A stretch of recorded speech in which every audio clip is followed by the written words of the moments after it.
مسا مسا عليك يا صديقي الافلامجي، ازيك؟ عامل ايه؟ اتمنى تكون بخير وكل سنه وانت طيب. مبدئيا يا صديقي، لو انت خارج او معاك اسرتك او اصحابك ومحتار تدخل فيلم ايه، خش الفيلم اللي يجي على بالك وزي ما تيجي تيجي وانبسط بالفيلم.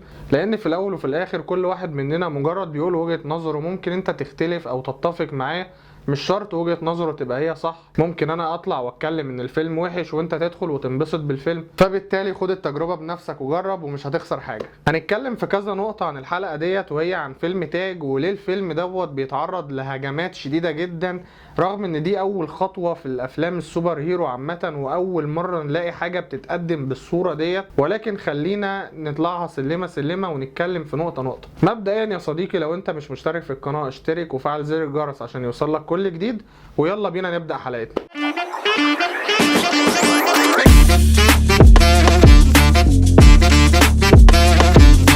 اول حاجه نتكلم فيها عن الفيلم وهي الاداء بتاع الممثلين، وعلى راسهم طبعا تامر حسني، اللي انا شايفه من وجهة نظري اللي هو الاداء بتاعه مش فيك، وفي نفس الوقت مش الاداء المبهر الواو، اللي هو عكس فيلم تصبح على خير اللي كان تامر حسني متفوق على نفسه جدا في الفيلم ده، ويعتبر الفيلم دوت من احسن الافلام اللي عملها في الكارير بتاعه كله.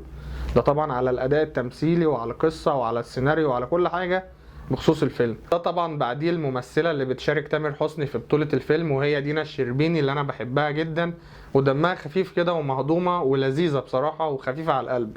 ما كانش بس ناقص غير ان دورها يزيد شويتين ثلاثه في الفيلم عشان نحس بوجودها اكتر من كده، ولكن مش مشكله طالما في جزء تاني نستنى ونشوف الدنيا واخدانا على فين. وبعديهم بيجي طبعا الفنان الكبير اللي انا بحبه جدا، وهو الاستاذ عمرو عبد الجليل.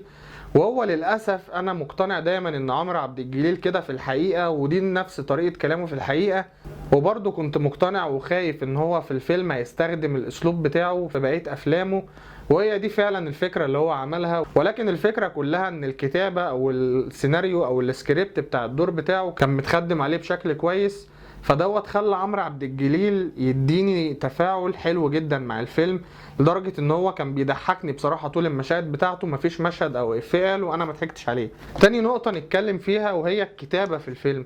ناس كتير بتقول الادوار ديت ايه، او الكتابه دي الفيلم كان محتاج يتكتب احسن من كده، يتحط فيه حبكه دراميه.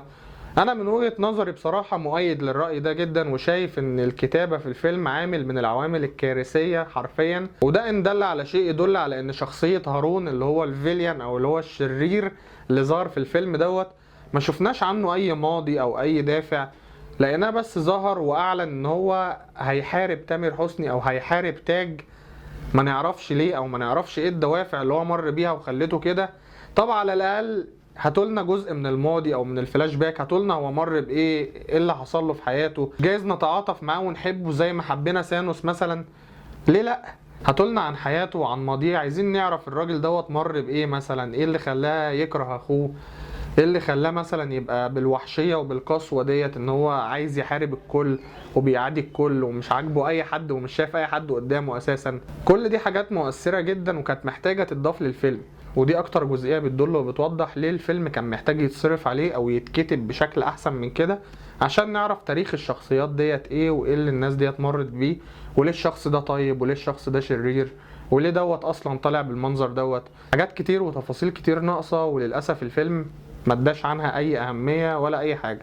ولكن الجزء بتاع الكتابه عموما كان اكتر جزء مفتقد في الفيلم، اللي انا شايفه من وجهه نظري دي كانت اكتر حاجه محتاجين يشتغلوا عليها، وبالسهل جدا ان هم يشتغلوا عليها ويحسنوها اكتر من كده. تالت نقطه معانا يا صديقي وهي نقطه السي جي اي او المؤثرات البصريه، اللي الناس كلها بتترول وبتهاها وبتسف على الفيلم، واللي انا شايفها حجه او حاجات غير مبرره بالمره. او انت لما بيبقى قدامك طفل صغير بتعلمه المشي واحده واحده او بالتدريج، مفيش واحد بيمشي من اول مره. فهي دي الفكرة كده، انت بتعمل نوعية جديدة، بتعمل حاجة جديدة في السينما بتاعتك او في البلد بتاعتك، بتقدم كونسبت او محتوى بشكل جديد، فطبيعي مش هتطلع، مش وقت ما تشطح تنطح، او هتطلع القمر فجأة، او هتطلع السلمة ال20 فجأة، بالعكس لازم تجيبها من تحت ولازم تعلى واحدة واحدة.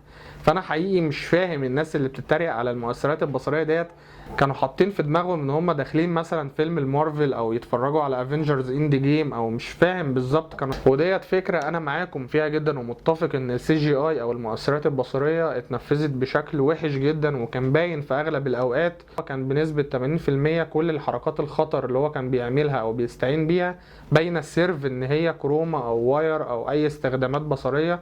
ودي حاجة مش تعيب الفيلم او تعيب صناع الفيلم، بالعكس بل دي خطوة كويسة تساعدهم ان هم يقدموا لنا الحاجات ديت بشكل تاني. دي حاجة تخلينا نشجعهم ان هم برضو يستمروا ويقدموا لنا حاجات احسن من كده بكتير. هم فعلا خدوا خطوة جريئة زي دي وقرروا يقدموا لنا حاجة احنا بنشوفها لأول مرة، ان انت يبقى عندك سوبر هيرو او بطل. فدي حاجة حلوة جدا، انا حبيت التجربة ديت وحبيت ان انا بتفرج على فيلم مصري زي ده. ومع الوقت هيظهر التطور بشكل احسن، وهنلاقي الدنيا ديت ابتدت تقف على رجليها واحدة واحدة، مفيش حاجة بتظهر مرة واحدة. وحاجة من الحاجات اللي انا شايفها من وجهة نظري برضو مش حلوة قوي، وهي فكرة المشاهد الاكشن في الفيلم.